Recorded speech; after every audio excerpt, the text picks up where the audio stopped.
Okay guys, I think जब पोको X3 pro lunch भएको थियो एकदमै बबालको स्पेसका साथ लन्च भएको थियो। करिब 30-35 हजारको प्राइस सेगमेन्टमा चाहिँ यो स्मार्टफोन लन्च भएको थियो। त्यसपछि साथीहरु हामीहरुलाई यतिको परफर्मेन्स भएको स्मार्टफोन चाहिँ यस प्राइस पोइन्टमा चाहिँ देख्न मिलेको थिएन। तर भने Realme ले अहिले चाहिँ एकदमै कमालको काम गरेको छ, किनभने Realme ले चाहिँ Realme Narzo प्रो स्मार्टफोनलाई चाहिँ इन्डियामा लन्च गरिसकेको छ र यो स्मार्टफोन पनि हाम्रो नेपालमा लन्च हुने एकदमै सम्भावना रहेको छ। यदि यो स्मार्टफोनको प्राइसिङको बारेमा कुरा गर्नु पर्दा यो स्मार्टफोन चाहिँ हाम्रो नेपालमा 35 देखि 40 हजारको प्राइस सेगमेन्टमा चाहिँ लन्च हुने एकदमै सम्भावना छ। अनि साथीहरु, यदि यो स्मार्टफोन नेपालमा 40 हजारको प्राइस सेगमेन्टमा लन्च हुन्छ भने एकदमै बवाल हुनेवाला छ, किनभने यसमा चाहिँ तपाईहरुलाई पावरफुल चिपसेट देख्न मिल्नेछ। साथै यसमा तपाईहरुलाई एमोलेड डिस्प्ले पनि दिएको छ यस प्राइस पोइन्टमा। त्यसैले यो स्मार्टफोन चाहिँ गेमर्सहरुको लागि चाहिँ एकदमै बवाल हुनेवाला छ। यसमा पनि तपाईहरुले 60 fps सम्म गेमिङ गर्न सक्नुहुनेछ। आजको भिडियोमा साथीहरु हामी यसै स्मार्टफोनका स्पेसिफिकेसन तथा के कस्ता फिचरहरु देख्न मिल्नेछ, साथै यो स्मार्टफोन चाहिँ हाम्रो नेपालमा कहिलेसम्म लन्च हुनेछ अनि कुन प्राइस पोइन्टमा चाहिँ यो स्मार्टफोन लन्च हुनेछ, सबै चीजको बारेमा म आज तपाईलाई यसै भिडियोमा जानकारी दिनेवाला छु। त्यो भन्दा पहिला यदि तपाईहरुले हाम्रो भिडियोलाई फर्स्ट टाइम हेर्दिनुहुन्छ भने प्लिज हामीलाई सब्स्क्राइब गर्नु होला, किनभने तपाईहरुको लागि चाहिँ हामी यस्तै लेटेस्ट भिडियोहरु लिएर आइराखेका हुन्छौं। भिडियो मन परेमा भिडियो लाइक गरिदिनु होला। अब तपाईको टाइम वेस्ट नगरी लागौं भिडियोतर्फ। सबैभन्दा पहिला हामी यो स्मार्टफोनको बिल्ड क्वालिटी अनि डिजाइनको बारेमा कुरा गर्नेछौं। अनि साथीहरु, यसमा चाहिँ तपाईले ब्याक र फ्रेममा चाहिँ प्लास्टिक बिल्ड देख्न मिल्नेछ। अगाडिपट्टि तपाईलाई गोरिल्ला ग्लास 5 को प्रोटेक्सन देख्न मिल्नेछ। डिजाइनको बारेमा कुरा गर्नु पर्दा यसमा चाहिँ तपाईलाई Realme 9 को जस्तै डिजाइन देख्न मिल्नेछ पछाडिपट्टि। अगाडिपट्टि भने तपाईहरुलाई टप लेफ्ट साइडमा पञ्चल कटआउटको साथमा डिस्प्ले देख्न मिल्नेछ।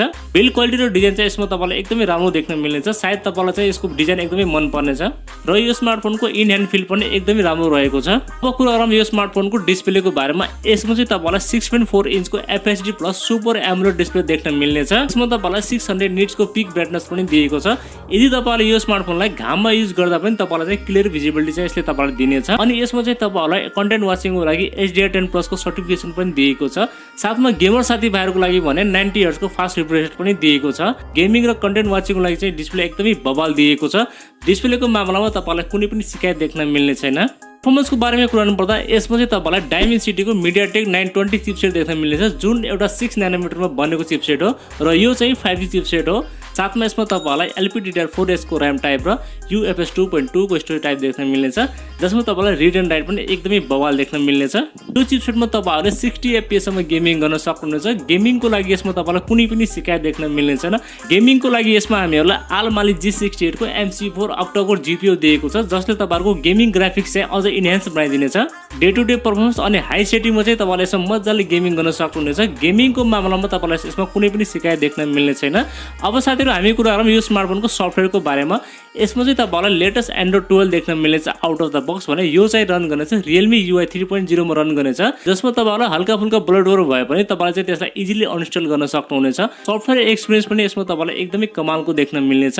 अब कुरा गरौँ साथीहरु यो स्मार्टफोनको क्यामेराको बारेमा। यसमा चाहिँ तपाईलाई ट्रिपल रियर क्यामेराको सेटअप दिएको छ, जसमा 48 मेगापिक्सलको मेन क्यामेरा, 8 मेगापिक्सलको अल्ट्रा वाइड अनि 2 मेगापिक्सलको तपाईलाई माइक्रो सेन्सर दिएको छ र अगाडि भने तपाईलाई 16 मेगापिक्सलको सेल्फी क्यामेरा दिएको छ।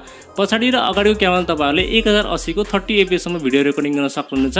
अनि साथीहरु, क्यामेरा सेटअप पनि यसमा तपाईलाई एकदमै राम्रो दिएको छ। ब्याट्री चाहिँ यसमा तपाईलाई 5000 mAh को ब्याट्री देख्न मिल्नेछ, जसमा तपाईलाई 33 वाट को फास्ट चार्जर तपाईले बक्समा पाउनुहुनेछ। अनि साथीहरु, अब कुरा गरौँ यो स्मार्टफोनको सेन्सरहरुको बारेमा। यसमा चाहिँ तपाईलाई इन डिस्प्ले फिंगरप्रिन्ट सेन्सर देख्न मिल्नेछ, फेस अनलक पनि देख्न मिल्नेछ र राम्रो कुरा के छ भने यसमा चाहिँ तपाईलाई 3.5 mm को ज्याक पनि दिएको छ।